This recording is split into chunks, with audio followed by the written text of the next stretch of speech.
Hello everyone and welcome back to our channel. If you're looking to start selling with Temu, you're in the right place. Let me guide you step by step through the process.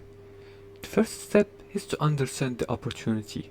Temu is a fast-growing e-commerce platform offering sellers access to a vast audience. Whether you are manufacturing, distributing, or owning a small business, Temu provides tools to showcase your products effectively. The second thing is to register as a seller. And to do that, you have to access the app on your mobile phone, whether you download it from App Store or Play Store. After that, register, create an account and register as a seller.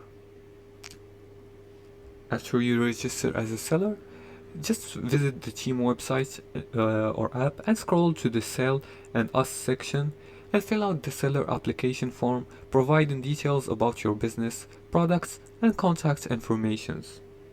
Just by creating and registering here, you can click on this button, the sign in and register, and choose to register as a seller. The third step is to set up your storefront.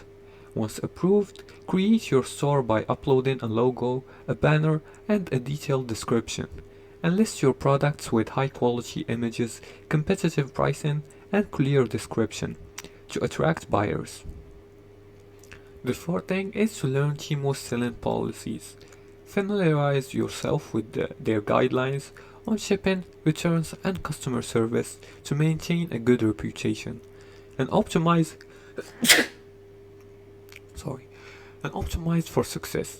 Use Temu's promotional tools like discounts or featured listings to boost visibility, and regularly check analytics to monitor sales and adapt your strategy.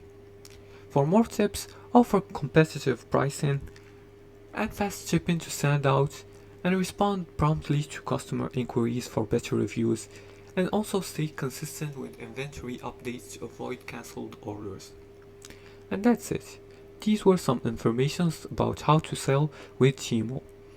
If you liked this video and found it helpful, please like and subscribe, and feel free to leave a comment below the video if you have further more questions about this topic. Thanks for watching, and see you again in the next tutorial.